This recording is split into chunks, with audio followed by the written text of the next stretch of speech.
नमस्कार, मैं भारत शर्मा एक बार फिर से आपके लिए पार्टी प्रधानमंत्री के नाम लेकर हाजिर हूँ। यह शुद्ध रूप से एक राजनीतिक जंग है जो एक सप्ताह की गतिविधियों पर आधारित होता है। अगर आपको ये व्यंग पसंद आता है तो कृपया आप इसे सब्सक्राइब करें, लाइक करें और उन लोगों तक भेजें जिन्हें आपको ये लगता है कि उन्हें ये सुनना चाहिए। तो पेश है पार्टी प्रधानमंत्री के नाम। जय श्री राम। आगे समाचार यह है कि यहाँ सब कुशल से है। इन दिनों देश का माहौल देखकर मंडल कमेटी काफी आहत है। जैसे जैसे चुनाव के चरण आगे बढ़ रहे हैं, फलौदी सट्टा बाजार पार्टी की सीटें कम करता जा रहा है। आप तो जानते ही हैं, अपनी पूरी मंडल कमेटी ही सट्टे पर चल रही है। सभी कार्यकर्ता हर सुबह नंबर का इंतजार करते हैं और हर चरण के बाद पार्टी को मिलने वाली सीटों के आंकड़े का। बीच चुनाव में जब से हरियाणा के 3 निर्दलीय विधायक सरकार छोड़कर गए हैं, तब से कार्यकर्ता और निराश हैं। लच्छू सेठ कहते हैं, गए भी तो कहां, कांग्रेस के साथ, जिनकी इस बार राहुल गांधी के उम्र के बराबर भी सीट नहीं आने वाली। भन्नू सेठ का कहना है, यह तो सरासर धोखा है। दूसरी पार्टी का विधायक होता तो ईडी सीबीआई वापस पकड़ लाती।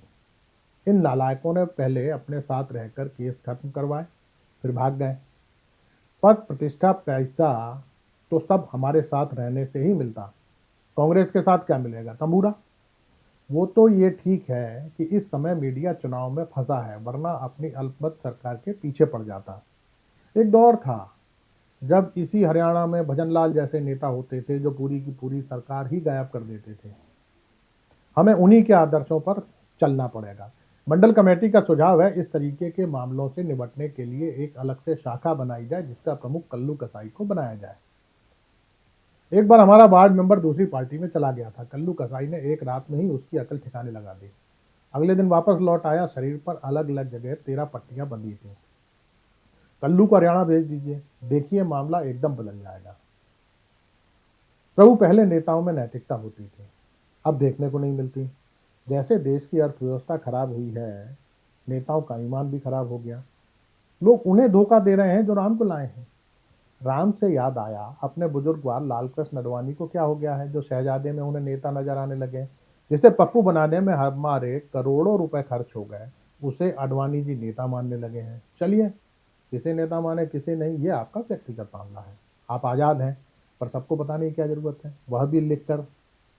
प्रभु, जिस तरह आपने 2014 में इन्हें गच्चा दिया था, ये आरएसएस के साथ मिलकर अब आपको देने की फिराक में है।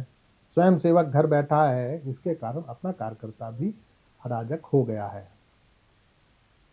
अपने उम्मीदवारों को हराने में लगा है। पार्टी से नाराज चल रहे प्रधान नत्था सिंह एक दिन मंडल कार्यालय आए और कहने लगे, चुनाव जिताने के लिए कांग्रेस के जो कार्यकर्ता पकड़कर लाए हो, उन्हीं से चुनाव प्रचार करा लो। पत्रकार लंगड़ ने बताया, पार्टी दावा कर रही है 2 माह में 8,000 से अधिक कांग्रेसी नेता और कार्यकर्ता अकेले एमपी में ही कांग्रेस से आए हैं। अब अगर कांग्रेस के पास इतने ही नेता होते तो वो खुद ना चुनाव जीत लेती। प्रभु, कुछ कहना है, हमारे मन की बात। आपके मन की बात तो चुनाव के चक्कर में बंद पड़ी है। वैसे परीक्षा पर चर्चा तो समय रहते आपने कर ली, वरना बच्चों के रिजल्ट खराब हो जाते। हमने तो कई लोगों को यह समझाकर वोट ले लिया कि साहब नहीं होते तो बच्चों को परीक्षा देने के तरीके कौन समझाएगा। कभी किसी कांग्रेसी पीएम को देखा है? प्रभु, ये हर रैली में मुद्दे बदलकर आप ठीक कर रहे हैं। पहले हमें कई ऐसी महिलाएं मिली जो इस बात से खुश थी कि उन्होंने मंगलसूत्र बेचकर भैंस खरीद ली है, तो कांग्रेस की सरकार बनने के बाद उनसे कौन क्या छीनेगा। पर अगले ही दिन आपने बता दिया कि भैंस भी छिन जाएगी और साइकिल भी। तब से महिलाएं डरी हुई हैं। पार्टी के दिलजले कार्यकर्ता राधेलाल पंडित जी का कहना है, जिस तरह साहब लोगों को बता रहे हैं कांग्रेस आधा ले जाएगी, कहीं ऐसा ना हो हम 400 पार का नारा लगाते रहे और कांग्रेस आधा खींच ले जाए। तो मंडल कमेटी का विचार है कि यहाँ एक प्रतियोगिता का आयोजन किया जाए, जिसमें गांव भर के छिछोरों को बुलाकर चुनावी मुद्दे पूछे जाएं। जिनके मुद्दे सबसे अच्छे होंगे उन्हें इनाम में सरदार जंडैल सिंह की तरफ से दारू की बोतल दी जाएगी और आपकी अगली रैली में उसे आपके भाषण में उन मुद्दों को शामिल किया जाएगा। कमेटी के इस सुझाव पर भीमा कश्यप का कहना था, पार्टी के पास जब सबसे बड़े 2 छिछोरे हैं तो नए छिछोरों से मुद्दा पूछने की क्या जरूरत है। भीमा की इस बात से सभी सहमत नजर आए। देखते हैं अब प्रतियोगिता आयोजित होती है नहीं। शेष कुशल आपका भक्त सेवक रहा। नमस्कार।